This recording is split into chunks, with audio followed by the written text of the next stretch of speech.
signed a publishing contract promising to reveal secrets of the Masonic initiations. Traditionally, the Masonic oath has been quite blood-curdling. They were supposed to swear absolutely. Where is it going? What is the possibility, which it is, in which there isn't any outside of? There are only options in the possibility that we inherited when we showed up as human beings. What is it that all of the options add up to? See, it's one possibility with many options. One possibility is no possibility. There aren't any other possibilities than the one. There is no possibility. There are only options. Now, if you stand inside that possibility that I just shared with you, that there are no possibilities, there are only options, you will begin to see into the way we behave and why we behave like that. You'll begin to see why many of the problems of this age have been around since the beginning of humankind. Yes, we've got new options, but there are no new possibilities. There are no possibilities. There are only options. If you take the board as the scope of the possibility of being for human beings, and you understand that that being has a commitment of trust, that it's constructed in a way so as to, and wonder about what it's constructed in a way so as to what? You'll begin to see that while there are many places on the board that I can take the chalk, many options, I can only be on the board. What is it? What is that board you showed up in? You see, I say that the quality of our lives, that our effectiveness with our daily concerns, our power as we are in the world on an everyday basis is determined not by that to which we're paying attention, namely the circumstances, but is determined by the box in which the circumstances come. I say, and I'm asking you to consider like a possibility, not decide whether you agree. I say that the circumstances of a person's life don't determine the quality of that person's life. I say that the box that the circumstances come in has more power in terms of impact on a person's life than the circumstances themselves. I say that there's not much power in what you think. Now, that's still hard for you to get like a possibility. Again, I invite you out to the banks of the river about 3 or 4 in the morning on a clear night, so you can see the indifference which the universe has for what you think. I say the box in which you think, that set of options which has you and determines what you may think, often even what you will think. I say that there's more power in that.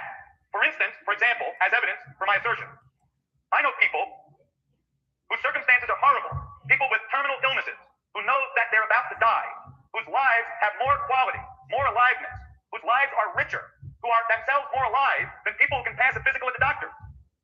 They've got more vitality, more aliveness than so-called healthy people. I know lots of intelligent, well-educated people, far more intelligent than others with whom I can contrast, far more educated, whose intelligence and education comes in a package of options such that they are less effective in the world than less intelligent, less well-educated people. I say that the circumstances of your life have less to do with your effectiveness in life, less to do with your aliveness, less to do with your having an impact on life, less to do with the quality of your life than the set of options within which those circumstances show up. That is to say, less to do with all of that than the interpretation, or rather the structure of interpretation which you are, has to do with the quality of your life and your effectiveness in your life. And I also say that you and I give almost no thought to that. We're very thoughtful about our circumstances, very thoughtful about the facts about ourselves and our lives, and we give almost no thought. In fact, we're unaware that we're unaware that we live in a structure of interpretation, in an already set of options, and we only think what's allowed in that set of options. So if you stand over a maze, and you put the rat in at one end, and the spoon at the other end, there may be many ways through the maze, many ways of getting through the maze, and the rat has the sense of lots of possibility. So when you stand over the maze and look down, you can see, well, there are many options. You can go through the maze like this, you can go through it like that. There's no possibility, there's only the maze. What is the maze in which we showed up? You and I showed up as human beings. We showed up in the being of human beings. What is the being of human beings designed for? To what is it committed? Where is it going? What is it using your life for? And it is using your life. Its thoughts use your life. Its appetites, its I wants, its I likes, its I thinks, its I feels is using your life. For what is it using your life? What is it using your life for? Can you forego getting the answer right away and just stand in the question? What is it, that being, the being of human beings that I showed up in, what is it that it uses my life for? You notice it gives you a totally different task, a totally different view of your everyday being in the world, of your interaction with your everyday concerns.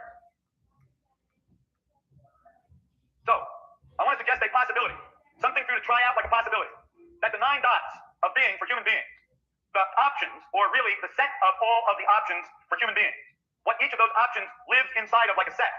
The being of human beings is about survival. And what it's using your life for is survival. Now, you don't have to do anything with that for the moment. It's just a possibility. I want to take a look at another possibility, and I want to put the two of them together. When you are the identity I pointed at in the phrase I think. When you are that you are it. The I pointed to in the phrase I feel, I want, I like, I don't like. When you are that you are that. Not when you think you are that, not when you believe you are that. It doesn't make any difference what you think or believe. Remember the stars? They don't move for that. But when you are that you are, the identity I, when you are that you are that, and you couple that with what it's up to, you get a very powerful look into how what it's up to is translated into our everyday way of being in the world, into our everyday engagement with our everyday concerns. What it's concerned with, once you are that you are it, once you are that you are the I in the pointed at the phrase I think, I feel, I like, I don't like, then what it's up to is making you right, it, I, right, and making anything else, by contrast, wrong. What using your life is using your life to make that which you are, namely the identity I, it's using your life to make sure that I dominate anything or anybody, and maybe just as importantly, that I avoid the domination of anybody or anything. It's using my life. It's using up my life to make sure that I win, that I avoid losing. It's using my feelings, my thoughts, my likes, my dislikes. It's using all of that to justify it and to invalidate anything which isn't it. So that's what it's using your life for. Now I'm inviting you to stand in that possibility. I didn't say that it was true. I'm not asking you to believe it. I'm asking you to stand in the possibility that that is what it uses your life for. To stand in the possibility that the being, that set of options in which you showed up, is using your life, given that you have identified yourself as your identity, the I in the phrase I think, that it's using your life to make you right and others wrong, to dominate and avoid the domination of anything or anybody, to win, to avoid losing, to justify it, and to invalidate anything that isn't it. That's nasty medicine, isn't it? I said that tonight was about coming to grips with our own inauthenticity, to at least be somewhat authentic about our own inauthenticity. That's nasty news. And I know that the first thing that you will do when you hear about that is to attempt to avoid the domination of that possibility. That's it, at work. The thoughts that you just had, that couldn't be true. All those thoughts about yes, but, how about, and what if, that's it at work. See, lots of people spend their whole lives attempting to avoid the domination of the ruthless rules of reality. They're called seekers. They seek to get out of this trap of survival. They want to be free of this trap of survival. The problem is that the attempt to get out of the trap is the trap. You see, to attempt to avoid the domination of it is being dominated by it. See, I know that when we have this kind of discussion, people on the way home, they'll be driving home, they'll be talking about what happened tonight. And in the conversation, you all of a sudden notice you're trying to be right. Oh my God, I'm trying to be right. And the first thing you'll do when you notice that you were trying to be right is you'll try to stop being right in order to be right about not being right. See, I know that no matter how many times I say at the beginning of the evening about giving up, trying to hide our inauthenticity, no matter how many times I speak at the beginning of the evening about not trying to get the answer, about not using the evening to get better, about not using the evening to get a solution, about not using the evening to improve yourself. No matter how many times I say that, no matter what we talk about, you stick it in the mall called, how can I be better and improve myself? So if in fact you begin to discover the power that your own inauthenticity has over you, the power that it has, the force that it has, that it exercises, you begin to discover that the first thing people want to do is to avoid it. But that's more of it. No, you will, if you were working tonight, begin to notice when standing in this possibility that your life is being used by it, and what it's using your life for is to make that which you've identified yourself as right, to avoid the domination of that which you've identified yourself as, to avoid its being dominated by anything or anybody. If you stand in that possibility, you have some very deep insights into life and into your own life. I say that there's an enormous power in being authentic about our own inauthenticity. I say that there's real power, and that power shows up in our everyday being in the world like a practical, hard-headed impact on our effectiveness and on the quality of our living. I say that there's that kind of an impact for those people who will live with the possibility. I didn't say believe it was true. I say live with the possibility. Look, the thing I want to give you an opportunity to consider is what happens when you cover up. When one covers up way one is? What happens to us when we cover up the way we are? When we're unwilling to consider or be with our own inauthenticity, when we cover up our inauthenticity, when we cover up this kind of being used, this what our lives are being used for. I want to give you an opportunity to consider what happens. And I want to give you an opportunity to consider it deeply and profoundly. There's a kind of resignation which occurs, a kind of being stuck with this being used by when we're unwilling to take a look at it. The single most powerful characteristic about human beings, for those people who actually look at and come to engage with the questions in which we're engaged tonight, is this aspect of covering up and the resignation that goes with it. When you cover up the options which are using you, you really resign yourself to those options. I'm asking you to take a look at that for yourself, that when you're being used, if you cover up being used, you're then resigned to the being used. So the very fight, the very struggle against the unwillingness to look at our own being used leaves us with a kind of resignation to those options which are using us. It's only in coming to confront our own inauthenticity, only in coming to confront that it isn't we who are thinking, but it is it which thinks and we who have the thoughts. It's only in confronting that it isn't we who feel, but it who feels and we who have the feelings that it feels, that you're presented with anything other than the resignation. So there's a very strange thing going on in the interaction between us and what we're considering here. In one way, we're being invited to consider that we live in this trap of the being in which we showed up as being. And in the normal course of events, we resist that with all of our might. We try to avoid it, try to get away from it, try to keep demonstrating to ourselves that we've got some choice in the matter. Again, I make the distinction between choice and options. I know you've got lots of options, but I'm saying there's no choice. We've only got the possibility which we inherited, the possibility into which we were thrown. We're thrown to be this particular way. We're thrown into this kind of being that has this particular set of options. And I know that I'm asking you to confront the inauthenticity which we are, the lack of possibility which we are. And I know that it screams against that. It wants to avoid any recognition of its own mechanism, of the mechanism which it is. But in our avoiding coming to grips with our inauthenticity, we really resign. Come to grips with our own inauthenticity. Ourselves of the inauthenticity, the cover up, the struggle to avoid, the trying to get away, the convincing ourselves that we've got choices. All of that leaves us resigned to the options which are using us. The whole cover up, the whole attempt to avoid the discomfort, the embarrassment, the whatever it is for you, that confronting this kind of authenticity is. That leaves you resigned to the inauthenticity. The cover up itself leaves the person resigned. And if you're with human beings, like just being with them, you begin to see this profound kind of resignation that we are. If you stand in the possibility of this resignation to these options which are using us, that we cover up with our franticness, with our attempts to look good, with all those ways in which we cover up, you begin to see this deep resignation, this kind of mood of resignation, which people are. And look, I want you to understand exactly what I mean by mood of resignation. I mean that environment of being into which you wake up in the morning. I don't mean something like what you see in a mental institution. I mean that environment of being into which you and I wake up in the morning. That waking up more tired than we were when we went to bed. That waking up to no sense of freedom, no sense of possibility, no sense of openness, no sense of opportunity, no sense of real joy. So when I talk about the resignation which we are, I'm talking about that mood, if you like, that environment of being which encapsulates us from the time that we wake up. When you're with other people, like in a meeting, stand back for a moment and take a look at the environment of being which is available to them. Is there any sense of possibility? Are they thinking? Are they feeling? Are they speaking out of a sense of the possibility of life, out of the privilege which is to be alive? Or are they really speaking out of this resignation which I'm asking you to confront that we are, this resignation to the options that own us? I say that that resignation, which is the environment of being in which we live, that resignation is held in place by our addiction to looking good, by our absolute unwillingness to confront our own inauthenticity. And by inauthenticity, what I mean is that our lives are being used for the survival of our identity. The I just pointed at, and I think that our lives are being used for making ourselves right and others wrong. I will bet that every complaint in your life really represents a racket. That you have that about which you are complaining in your life because it somehow makes you right. You watch the way people use their illnesses. You watch the complaints that people have about their work, about their jobs. Most people's complaints about their work, about their jobs are a racket which enables them to avoid the domination of their job like an opportunity. See, if your job showed up like an opportunity, like the possibility of making a difference, like the possibility of making a contribution, if your job showed up like a space of freedom in which to express everything that you had, everything that you were, then you'd have to be responsible for the opportunity your job is. But as long as you can say they and it and the boss and the circumstances of your job and they don't listen, I say that that's a racket. And I'm inviting you to take a look at your complaints like a racket. The complaints about our work for the most part help us to avoid the domination, help us to avoid the responsibility, the opportunity which our work is. You know, I know in your relationship you're saving something. You don't give everything you got. You're saving a little bit. But someday, the guy's going to come on the white horse. And when the guy comes on the white horse, then you're going to give everything.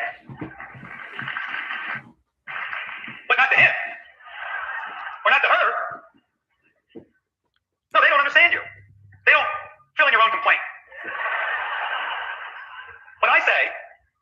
you off the hook. That helps you to avoid the domination of the responsibility of holding a relationship as an opportunity to express yourself fully and totally.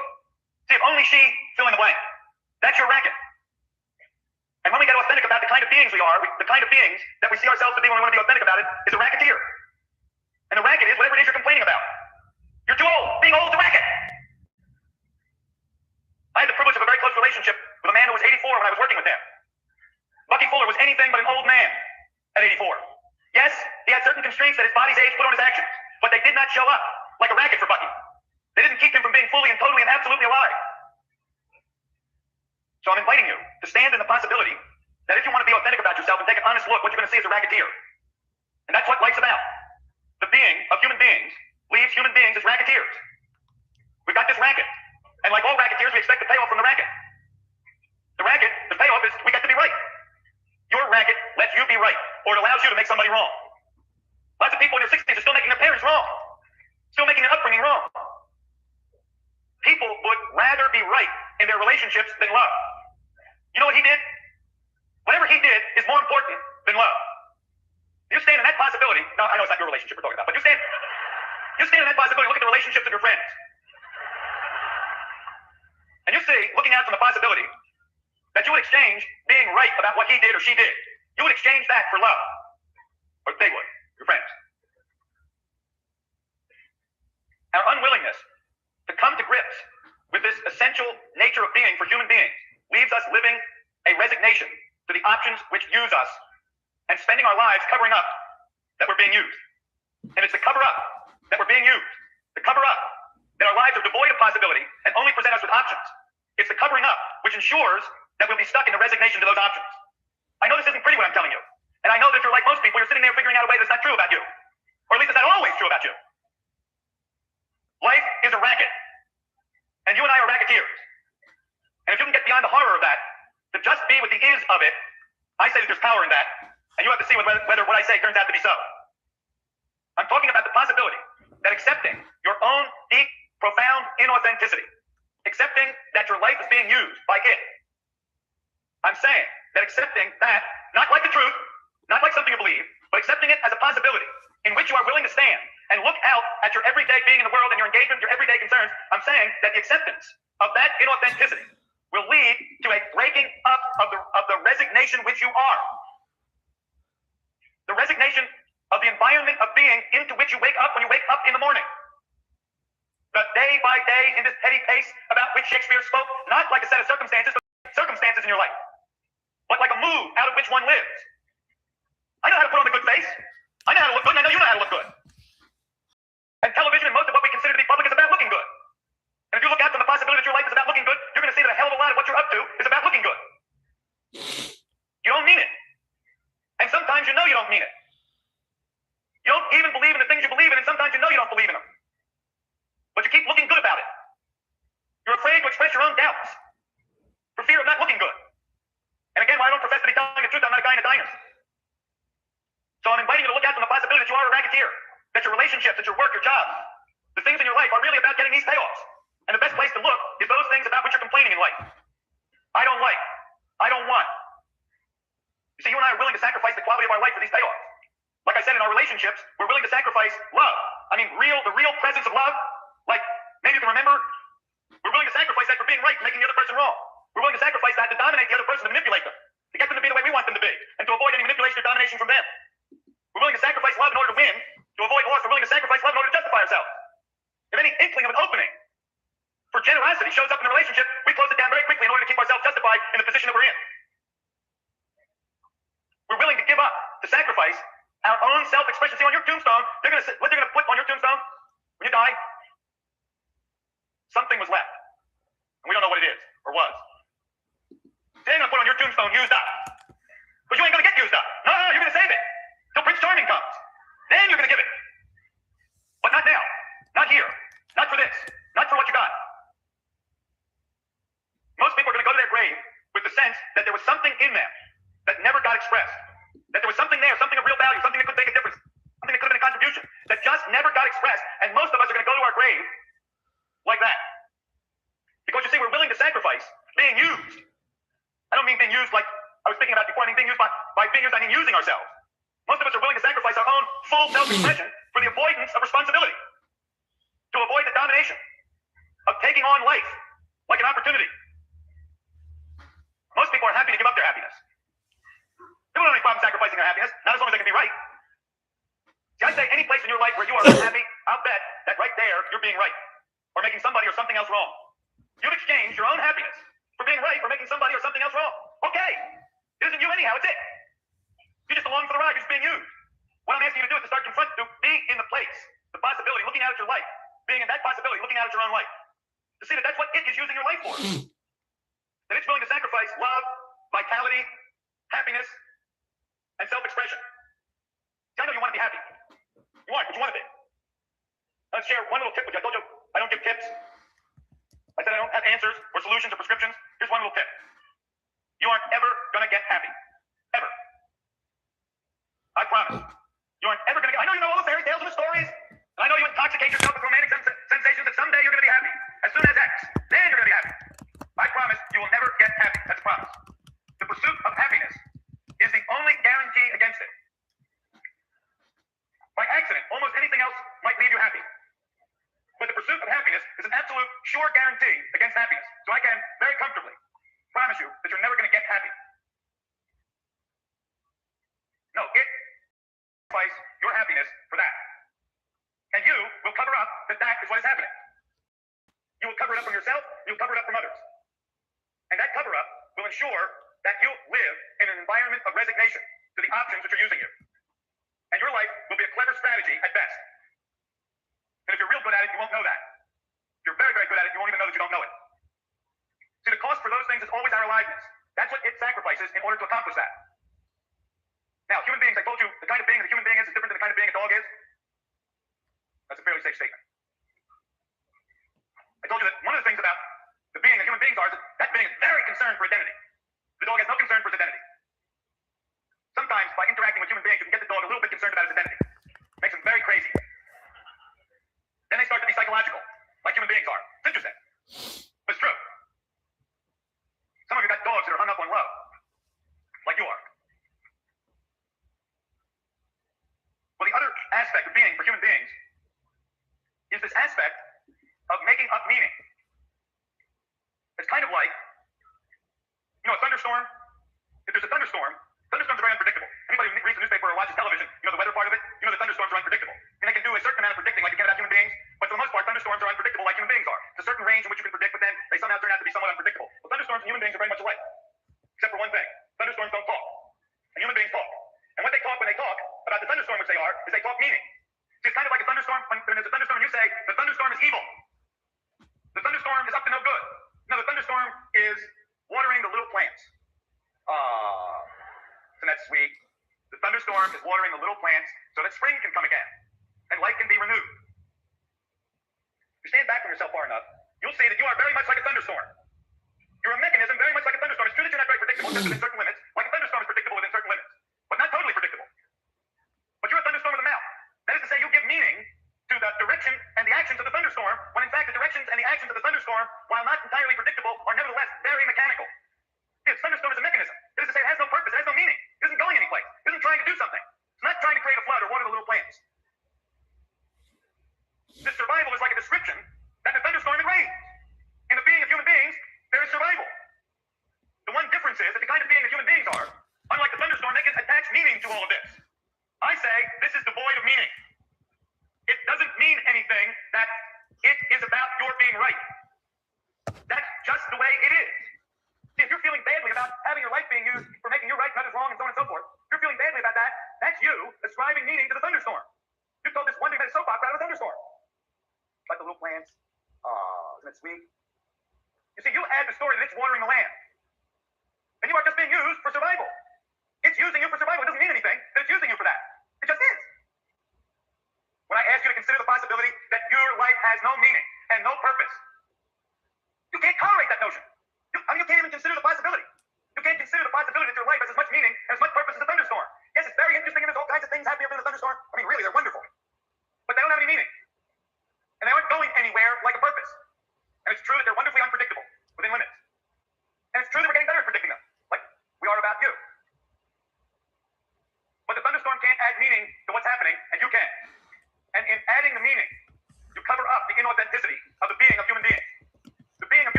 carrier in an opera that you made up. Lots of you are spirit carriers in other people's operas. It's even worse. The being of human beings is a mechanism, the end of which, the purpose or design function of which is survival. See, now you can't hear it because you know it's going to work out. You're just sure it's going to work out. It isn't going to work out. Really, it is not going to work out. This is all there is. This what you got is what there is. Never mind the fairy tale. This is it.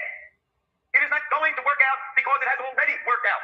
This is the way it worked out. You don't like that? Too bad.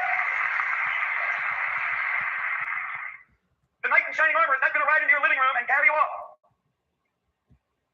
So you better stop saving it. You better give it up now. More importantly, to come to grips with our own fundamental inauthenticity begins to alter the mood of being in which we live. From one of resignation to one of a kind of authenticity or honesty about the inauthenticity which we are. One begins to wake up in an environment of being that has a certain quality of authenticity which no one covering up this ever knows about. I didn't say that was true. I said that I met a guy in a diner, and I meant what I said. And I'm asking you to stand in the possibility of what I said and look out at your everyday way of being. I'm not asking you to surrender or to give into the being of human beings, the being which is using you. No, I'm asking you to confront it, to accept it, not like give in or surrender, but to accept as in be with. All that noise in your life, all that chatter in the back of your head, all that evaluation and judgment and assessment, the whole story in which you are a player in the script called your life, I'm asking you to consider the fundamental inauthenticity of that. That is really very much like a thunderstorm, to which you and I have added this great fantasy, this great story, this great soap opera. Maybe it doesn't mean anything when you're sad. Maybe you're just sad. Maybe it doesn't mean anything more than it means when it rains hard outside. Oh, I know, you think it's out to get you. Really, you do. You even complain about it. It's like kicking in your windshield when you have a flat. Maybe it really doesn't mean anything. And maybe that isn't sad either, but maybe that doesn't mean anything either. See, maybe it doesn't mean anything that doesn't mean anything. I know you're fighting against it, but you think it means something that doesn't mean anything. You showed up as a human being, that's the total options. That's the being of human beings, like what you inherited. That's our inheritance. And we're all waiting for it to turn out, and it is not going to turn out. This really is it. There are no hidden meanings. There are no secrets being kept from you. It isn't going to turn out. It isn't going to get better. It gets better and it gets worse and it gets better and it gets worse as we thrash around amongst the options. But remember, the box in which the options come determines the quality of living, not which option you choose. I know you think your option's right. You chose the right option. You got it figured out. You got it made. Okay, I accept it. You did. The only problem is that it's all in that box. And in that box, there is no being. None. Just right, wrong, dominate, avoid domination, win, lose, justify, and invalidate. So don't fool yourselves about having a choice. Yes, I grant that you've got options, but no choice. By the way, when I say this is it, I don't mean that nonsensical stuff about be here now. Or let it all hang out. When I say that life doesn't have meaning, that you are devoid of meaning, devoid of purpose, you're a thunderstorm with a lot of conversation about meaning and purpose in which you are very engaged. Some people want to use that as a justification for something. If you use that as a justification for something, you don't get it. That it's meaningless and empty is not a justification for not doing anything. That it's meaningless and empty is meaningless and empty. You can't use it. And if you do use it, if you make a therefore or a prescription or a justification out of it, you didn't get it. It doesn't mean anything and it doesn't mean anything. It's empty that it's empty. And remember, I didn't say it was true. And I know you think that it's an alternative thing to believe. I say it's a possibility in which to stand and look out at life. Now, like I said, we've only got 3.5 hours. We can't get into these things to the depth to which I would get into them if we had the time. There's a much bigger possibility here. This is designed to give you a taste of the real thing. It's different than being told about it. You know, when you taste a banana split, it's different than being told about a banana split. But the taste of a banana split is also different than eating a whole banana split. So this is a taste of the forum, of the work of the forum. It's a taste. We want to take a look from a slightly different perspective. Let's see. We talked about is earlier. We said that when you live is, those ises use you. A black cat is unlucky. That uses you. We said that it is thought that a black cat is unlucky will use you less. Black cats being unlucky is a superstition. That will use you very little. That will leave you with the freedom to be. So in this investigation of the being of human beings, I want to talk about not what shows up like the circumstances of your life. See, people always think, well, if you don't know me, as I said, if you don't know my circumstances, if you don't know my story, you don't know what's happening in my life, how can you say anything that's of any value to me? You don't know me. I know you're very attached to your own story, like it's who you are. in which your story shows up. I'm really more interested in the context in which your circumstances live. So I want to investigate with you, take a look at with you, the boxes you inherited when you showed up as a human being. The domains of showing up, rather than what shows up. The domains of showing up for the circumstances and the story of your life. The domain of showing up for the feelings and thoughts and so on and so forth of your life. When you show up as a human being, what kind of showing up opportunities are there? Well, let's use an example of the person with whom you live. You go home and you say, I love you. What we should say when we go home is, I live the concept I love you. And I measure my feelings against my concept of love. And if my feelings match my concepts of love, then I feel good about my love for you. And if my feelings at the moment don't match my concepts of love, then I begin to doubt my love for you. I live the concept I love you, and I examine my actions. And when my actions match my concepts of love, I feel good about what I've done. And when my actions don't match my concept of love, I feel guilty about what I've done. I live the concept I love you. And I know that I'm living the concept I love you because I can remember, most of us, I can remember living in the presence of my love for you. And the presence of love is distinct from love as a concept. And by contrasting the two, I can see that it would really be right to say I live in the concept I love you. And every once in a while, but not often, I'm in the presence of my love for you. Now, I know that's real enough for you to follow. And it's all right with me if you think that what I just said is not true about you, but everybody else. So that demonstrates, because we don't have the time to go into it any more deeply, that there are domains of showing up that are distinct from one another, in which X can show up in one domain, and the same X can show up in a different domain. We can have love as a presence and love as a concept. It's the same stuff, it's love. But please notice how different the impact is on the quality of our living between love as a presence and love as a concept. Now, I picked the subject, namely love, which is easy to talk about because again, we have very little time. But I'm saying that the kind of being that a human being is, when you showed up as a human being, you had available to you two domains of distinction, two ontological domains, two domains of showing up, in which life could show up as an experience, and life could show up as a representation of experience.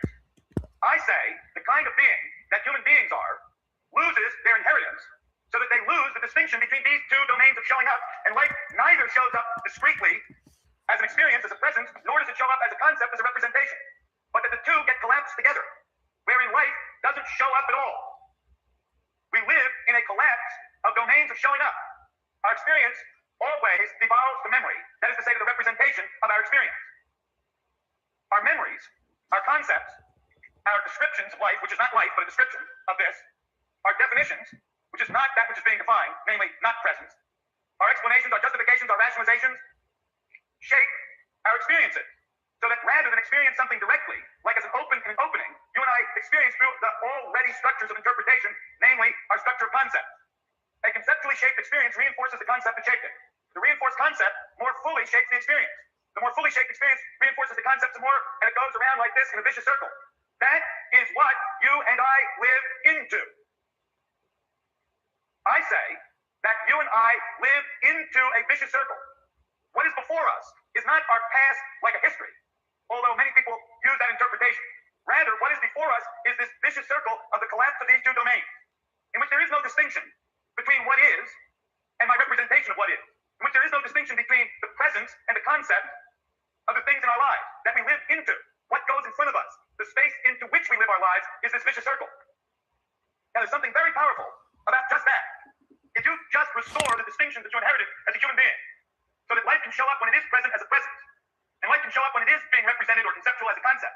See, I want you to be very, very, very clear that I am not talking about getting rid of concepts. I'm not talking about irrational. I'm not talking something anti-intellectual.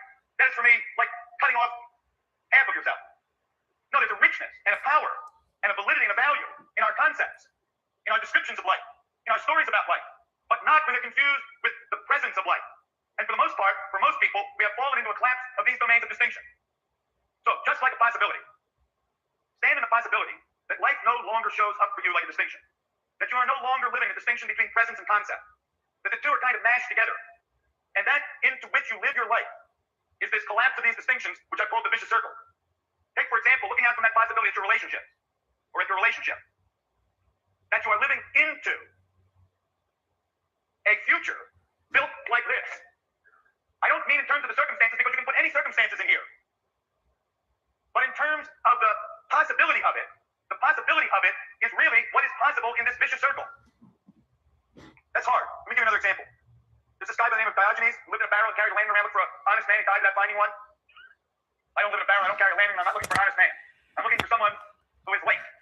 And I've never found anybody who is late. I've never found anybody who's been late. People, can you believe that? I have never found anybody who's late. Just late. People are always late because. You see, like a present.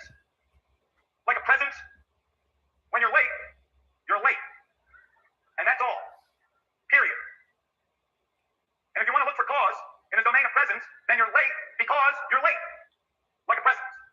Now, it's also valid that you forgot. I forgot. I'm late because I forgot. It's true that you forgot. Nobody's saying that you didn't forget. You did forget. But I forgot lives in a different domain of showing up than I'm late.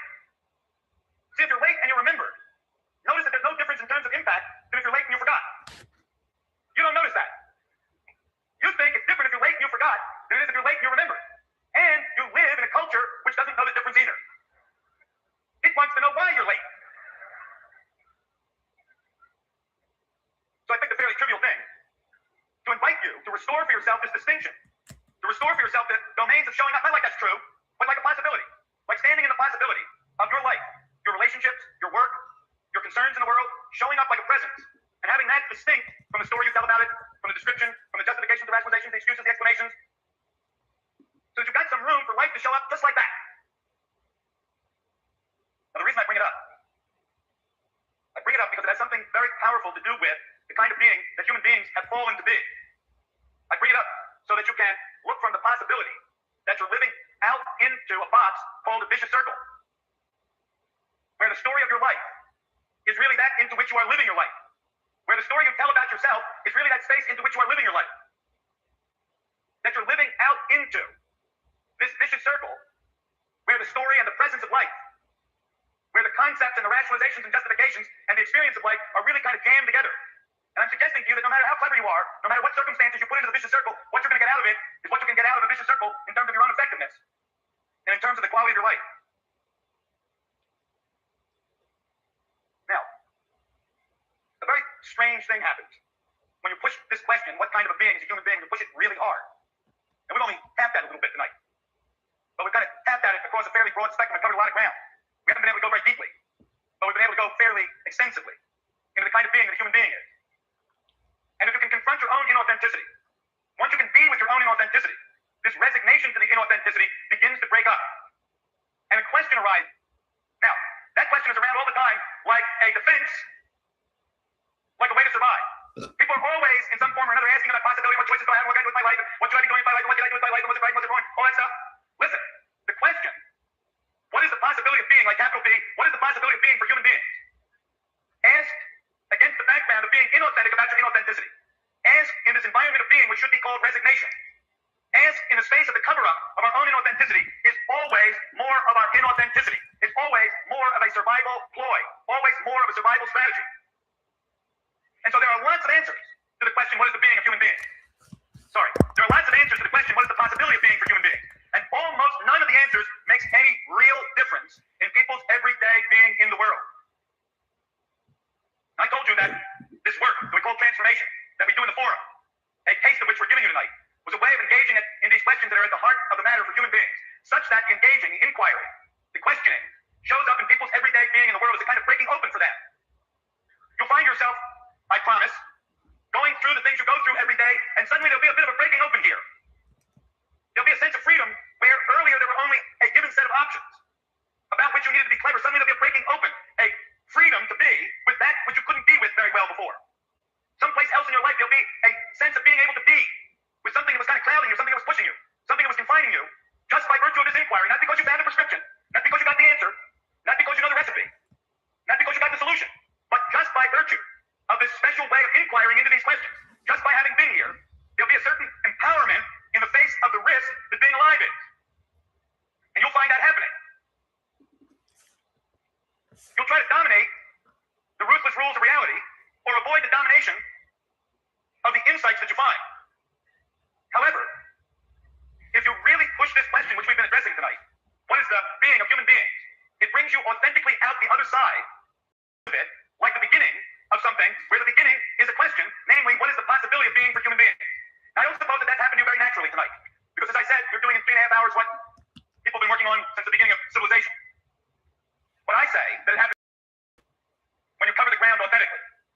live with your own inauthenticity and not ask the question as another ploy to try to avoid your inauthenticity, but just asking the question like a possibility, what is the possibility of being for human beings? Well, the first thing that comes up when you ask the question, what is the possibility of being for human beings? The answer that comes up, the first thing that comes up is there isn't any possibility of being for human beings. And if you don't get to that, you don't get any further. There just isn't any possibility of being for human beings. What you showed up in did not include being. It isn't interested in being. It has nothing to do with being. It is only concerned with survival. So there is no possibility of being for human beings. And that's a part of being authentic about your own inauthenticity. And if you can really be with that, and I doubt that you can fully, you can be with the emptiness and meaninglessness which you are. You can be with the emptiness and the meaninglessness of life as a thunderstorm about which we tell a story. That kind of a thunderstorm. Suddenly, the emptiness and the meaninglessness, when it's lost its meaning and it's empty and meaningless, suddenly becomes a clearing in which to stand and look out for the possibility of being for human beings. See, that which starts out as a threat becomes an opening, a clearing, when you can be with it authentically. And if you are being with it authentically, you're clear that there is no possibility of being for human beings. Now, what do good human beings do in that situation? What would a good human being do? All the good human beings you know, what would you do about it? You would change it. That's what you would do. You would. You would change it. Without ever recognizing that change is something from something. See, change is something which comes from or is made from something. But there is no possibility for being for human beings. So change won't work. Because change only alters the circumstances in the vicious circle. Only becomes another form of survival. Creation is something from nothing. From the no possibility of being for human beings. From the emptiness and meaninglessness of the thunderstorm which we are. From that emptiness and meaninglessness. From that no possibility, from nothing, something. Really? Really? Have you got anything in your whole life which isn't predicated on something? No. You haven't got anything in your whole life which isn't a predicate, which isn't predicated on something. Everything in our lives is a derivative. We're always living into the options.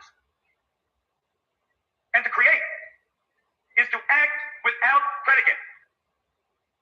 To act from nothing. What is it for a human being to act from nothing? Well, first off, you have to restore to yourself the nothingness which you are. You have to restore to yourself the emptiness and the meaninglessness of this very enticing thunderstorm which you are. Now, you'll notice I haven't changed anything about the inauthenticity which we are. I'm simply showing that being authentic about our own inauthenticity opens like a question, in a very natural way, the possibility of being for human beings. And without the foundation of being authentic about our own inauthenticity, the question is just another clever dodge in the issue of our survival. Even if you restore the distinctions, so that when life is a concept, it can show up for you like a concept. And when life is present, it can show up for you like a present, and you have a distinction between the two, so that they can show up as they are. Even then, there's no being here. You notice the rest of the board is blank, because there isn't anything there. And if anything is to be there, it will have to be there as an act of existential courage. That is to say, as an act without any basis, without any prompting, without any support, without any rationalization, justification, or explanation. Something like what Weber's talking about when he says, "Here I stand." Now, for those of you who think that what I'm saying is some kind of mystical hocus pocus, I want to be clear with you that it is not. That this is rigorous and accountable, in that a domain of being, predicated on nothing, would demonstrate its validity in the actions which were derived from it, and in the alteration of the circumstances which those actions provide. By the same token, if you're thinking that I'm saying that being can be evidence, it cannot. There is neither a predicate for nor evidence of being. Being, capital B, or more rigorously, the possibility of being for human beings could be said, being like a possibility, being as itself, not being like a presence, not being like a concept, but being as itself could be said to be the stand that I am, the stand I take. Being, like the possibility of being, could be said to be the stand that I am, the stand I take. In other words, the possibility of being at all, whereby being we mean possibility, so I know this is hard, but to say it accurately, the possibility of possibility, not the possibility of an option, not something derivative, not in the set to which you are already resigned. not to that which is using you, but the possibility of a possibility, not an option, not a strategy, not a new maneuver, not a change, no, not a change, but a possibility. The possibility of possibility is a product of taking a stand for the possibility of being the stand you take. Where the stand which you are is a clearing for that for which you stand. Okay, we started out by talking about you. That you are the I, and I think, I feel, I believe, and I suggested to you that out on the banks of the Potomac, 3 o'clock in the morning on a clear night, you look up, you'll see what concern the universe has for the you which you are, that you are. And in a very subtle way, I invited you to the possibility of yourself as emptiness and meaninglessness, in which possibility, if you engage it authentically, you begin to see that empty and meaningless is also a clearing for. Maybe you aren't that which is pointed to in the phrase, I like, I want, I think. Maybe you're the kind of nothing, the kind of empty, the kind of meaninglessness, the kind of not going anywhere, the kind of emptiness and meaninglessness, which is a clearing for life to show up in, like a possibility, like something from nothing. Yes, against the background of culture and practices and languaging, certainly always against that background. I'm inviting you to consider the possibility of being as the possibility of taking a stand for your being the stand that you take. I'm inviting you to stand in the possibility that your life could be lived into possibility, like into the stand which you are, where the stand becomes a clearing, an opening, a freedom, a possibility for that for which you stand, rather than living into the options of the vicious circle. Now you'll notice that I won't get very far in this. Again, I said a taste. But a taste is enough. The invitation here is to live in the question, what is the possibility for being for human beings? Not like a way to survive, but like an opening, like a possibility. See, I'm afraid that you keep listening possibility like option. I'm talking about outside the 9 dots. I'm talking about outside the options which are using us, while being authentic about being used by those options. I'm inviting you to create a question into which to live your life. I say people live their lives into that vicious circle. They live their lives into their past. They live their lives into the resignation of the options which are using them. I'm inviting you, given that you now perhaps recognize as superstitions, some of the superstitions which were using you, I'm inviting you to create a question, like an opening, not like looking for an answer, but like an opening. I'm inviting you to create a question into which to live your life. A question in which your everyday concerns show up in the question. Same everyday concerns you've always had, but now instead of showing up in the resignation, the options. I'm inviting you to the other promise in transformation, besides these openings, besides these freedoms, a like way of being empowered. A question that gives direction to your living, where the everyday concerns and your everyday being in the world are the material with which you are asking the question. To live into such a question is not to live into the resignation into which we wake up. Please notice I haven't recommended that you now have a new belief, which wakes you up. Rather, I've invited you to create a question out in front of your life into which you can live your life, and in which question, like a possibility, like an opening, not like a question looking for an answer, but like a question, like a possibility, like an opening, in which your everyday being in the world can show up, and your for living can show up. So that's the front of the hand, and the back of the hand of transformation. The front of the hand is to engage in these questions in such a way that they show up as breaking opens, freedom in the face of your everyday concerns, your everyday being in the world. The other side of the possibility of transformation is to create a space for yourself in which to live that enlivens your living, that allows you to live a possibility instead of a set of options. Now, I know it's a little frightening in actually doing it. So if you stand in front of a blank canvas, you can create. And standing in front of a blank canvas is frightening. Most people are way more comfortable living with the strategies which the options present for them. It takes courage to live into the opening of a question. And it transforms the quality of one's life in very practical, hard-headed, being effective in the world ways. And in addition, in opening up life as a possibility rather than as a given set of options. So I'm leaving you in front of a blank canvas. I'm not leaving you with a message. I'm not leaving you with an answer. I'm not leaving you with a prescription. I'm not leaving you any better than you were when you walked in. I'm not leaving you improved. I'm leaving you with a blank canvas. Invitation. What we're talking about is a little bit like an example I'm going to give you out of evolution. We're told that life began as a bit of protoplasm in a tropical people see. At eons of time, you get life all over the sea in many various forms and so on and so forth. That's what we're told. We're told that life in the sea has evolved to cover every niche and cranny in the sea. So there's life all over the sea from top to bottom, from fresh to salt, from one sea to another. And then there's this story about a fish who walks up on land. And I say that that's not evolution. That is to say, that happens in an instant, compared to evolution. And in that instant, elephants and eagles come into existence like a possibility. For me, the possibility, the opening, the freedom, the chance to live with those concerns, with those questions, makes life an enormous privilege. So being here tonight with you is, for me, a very profound privilege. And for that privilege, I want to thank you. Good night.